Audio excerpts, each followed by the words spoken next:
Assalamualaikum warahmatullahi wabarakatuh. Perkenalkan, nama saya Anwar Diansah dan anggota kelompok saya Ardiansah Liksa Muhammad Rivaldi Aras. Saya dari kelompok 7 akan mempresentasikan hasil kelompok kami yang berjudul Faktor Mempengaruhi Perkembangan Sosial Emosi Peserta Didik dan Implikasinya dalam Pembelajaran. Perlu kita ketahui pengertian perkembangan sosial emosional. 1. Pengertian dari perkembangan.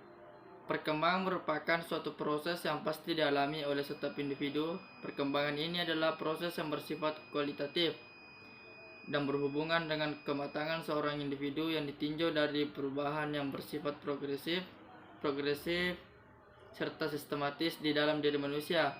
Perkembangan dapat diartikan sebagai perubahan yang sistematis, progresif, dan berkesinambungan dalam diri individu sejak lahir hingga akhir hayatnya, atau dapat diartikan pula sebagai perubahan-perubahan yang dialami individu menuju tingkat kedewasaan atau kematangan. Pengertian dari emosi. Emosi adalah berasal dari kata emotus atau emofor yang berarti sesuatu yang mendorong terhadap sesuatu. Misalnya emosi gembira mendorong untuk tertawa dan emosi sedih mendorong untuk menangis. Faktor-faktor yang mempengaruhi perkembangan emosi peserta didik. Yang pertama, keadaan anak. Keadaan individual pada anak, misalnya cacat tubuh ataupun kekurangan pada diri anak, akan sangat berpengaruh perkembangan emosional, bahkan akan berdampak lebih jauh pada kepribadian anak. Misalnya, rendah diri, mudah tersinggung, atau menarik diri dari lingkungan. Kedua, faktor belajar. Pengalaman belajar anak menentukan reaksi potensi yang mana mereka gunakan untuk marah. Pengalaman belajar yang menunjang berkembang emosi antara lain belajar dengan coba-coba. Anak belajar dengan coba-coba untuk mengekspresikan emosinya dalam bentuk perilaku yang memberikan penguasaan sedikit atau sama sekali tidak memberikan kepuasan. Ketiga, belajar dengan cara meniru. Dengan belajar meniru dan mengamati hal-hal yang membangkitkan emosi orang lain, anak bereaksi dengan emosi dan metode yang sama dengan orang-orang diamati. Belajar dengan mempersamakan diri, anak meniru reaksi emosional orang lain yang tergugu oleh rangsangannya yang sama dengan rangsangan yang telah membangkitkan emosi yang ditiru. Di sini anak yang meniru emosi orang-orang yang dikagumi. 4. Belajar dengan membimbing dan mengawas. Anak diajarkan cara bereaksi yang dapat diterima jika suatu emosi terangsang dengan pelatihan. Anak-anak dimotivasi untuk bereaksi terhadap rangsangan yang biasanya membangkitkan emosi yang menyenangkan dan dicegah agar tidak bereaksi secara emosional. 5.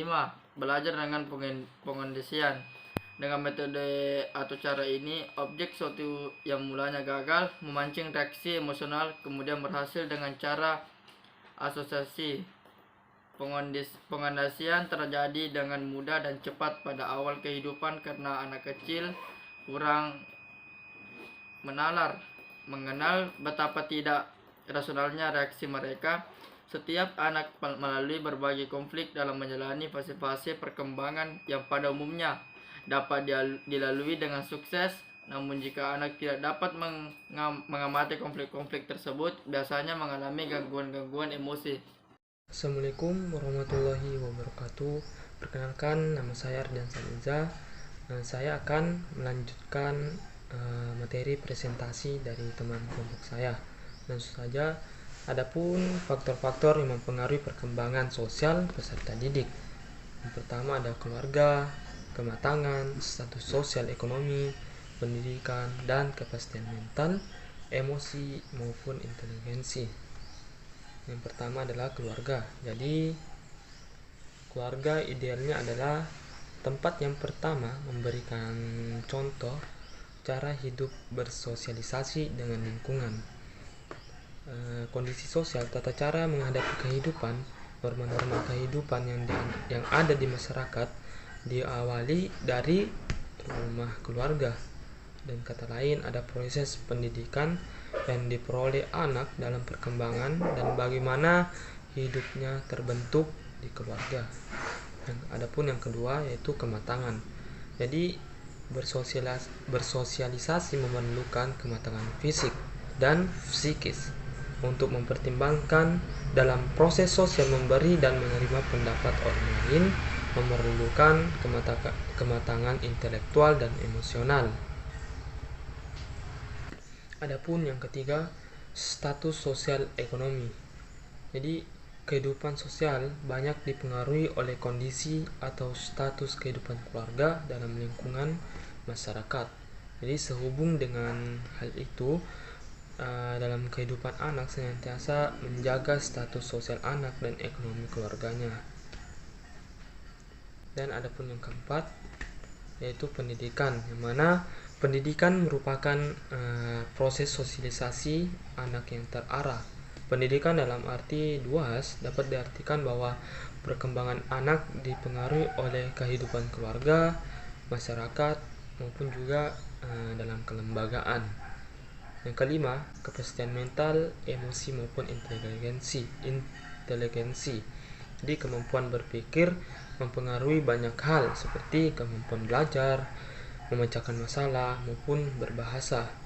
Jadi kemampuan intelektual tinggi akan berkemampuan bahasa yang secara baik. Pada kasus tertentu, seorang jenius atau superior sukar untuk bergaul dengan kelompok sebaya karena paham mereka telah setingkat dengan kelompok umur yang lebih tinggi.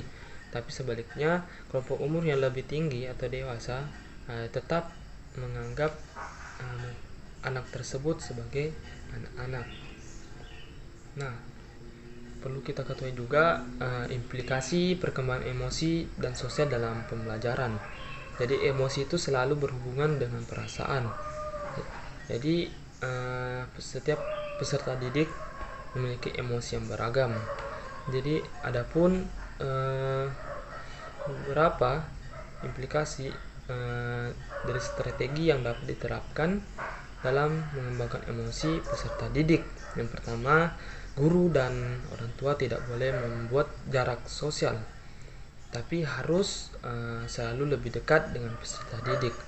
Jadi kemampuan mendekati anak dalam keadaan apapun, maksudnya adalah orang tua atau guru hendaklah dapat melakukan gerak yang cukup dekat, bahkan menyatu dengan lingkungan anak, sehingga gerak dinamika yang berada dalam wilayah anak dapat dijangkau oleh guru ataupun orang tua. Yang kedua, guru atau orang tua harus terampil dalam mengamati dan mengobservasi berbagai karakter dan perilaku sosial si anak, terutama yang diekspresikannya melalui tampilan fisik, mental, dan psikologi.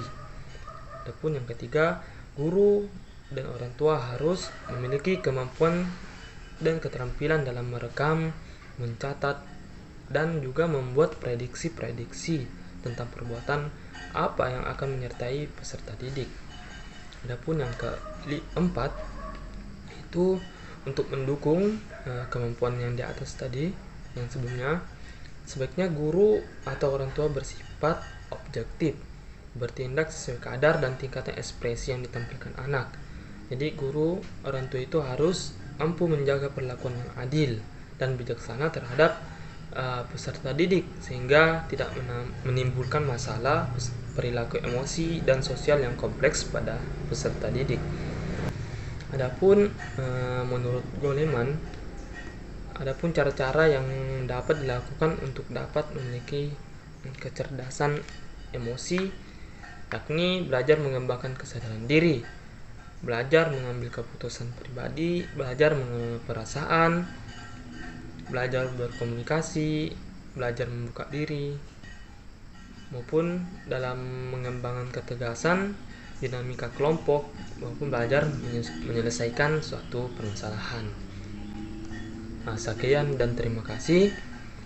Jika ada kesalahan dan kekurangan dari kelompok kami, mohon dimaafkan. Wabillahi taufiq wal hidayah. Wassalamualaikum warahmatullahi wabarakatuh.